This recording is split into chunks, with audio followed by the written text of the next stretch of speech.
Assalomu alaykum, hurmatli kitobxonlar. Bugun biz sizlarga giyohvandlikka qarshi kitob mavzusida bir qancha adabiyotlar sharhini taqdim etamiz. Giyohvandlik bu insoniyat o'limiga tahdid soladigan dunyo muammosi. Giyohvand moddalarning yoshlar muhitiga kirib borishi bilan bog'liq ko'plab muammolarni bartaraf etish, ularning tarqalishiga qarshi turish va eng muhimi, bu yovuzlikning oldini olish oson ish emas. Adabiyotlarning sharhlari va ko'rgazmalari giyohvandlikning oldini olish yo'nalishlaridan biri sifatida o'quvchilarni ijtimoiy kasallik sifatida giyohvandlik haqida haqiqiy ma'lumotlar bilan qurollantiradi. Tavsiya etilgan kitoblar, internet resurslar paydo bo'lishi tarixi, tarqalish tezligi, davolash usullari, giyohvandlikning oldini olish va boshqalar haqida ma'lumot beradi.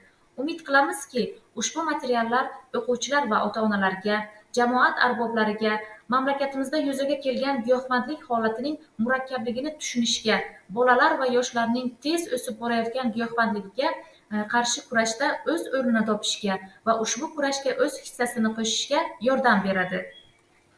Ushbu risola giyohvandlik vositalari yoki psixotrop moddalarni iste'mol qilish, undan foydalanish, o'tkazish va saqlashning inson sog'lig'iga, ruhiyati va faoliyatiga, uning ma'naviy qiyofasiga halokatli ta'sir qilishi, bu yaramas illatga qarshi ommaviy kurashish choralari haqida hikoya qilinadi. Vagnerning Zahri qotil kitobida chekishning odam organizmiga zarari haqida batafsil hikoya qilinadi. Muallif bolalarni chekib ko'rish istagidan qaytaradi. Chekish keyinchalik salomatlikka halokatli ta'sir qiladigan yaramas odatga aylanishini tushuntiradi. Navbatdagi adabiyotimiz Islom giyohvandlikka qarshi deb nomlanadi. Islomda giyohvandlikning tabiiy zararlari, jamiyatga yetkazadigan zararlari, iqtisodiy, siyosiy zararlari, yosh avlod tarbiyasiga va oilaga yetkazadigan zararlari haqida bayon etiladi.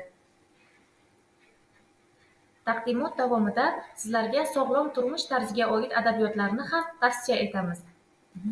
Nasriddinov Fathriddinning Kamolot va ma'naviyat saboqlari kitobida mehnat qobiliyatini oshiruvchi, jismoniy harakatga, odam a'zolari faoliyatini uyg'unlashtiruvchi turli xil mashqlar, milliy o'yin musobaqalarining naqadar foydali ekanligi yoritilgan.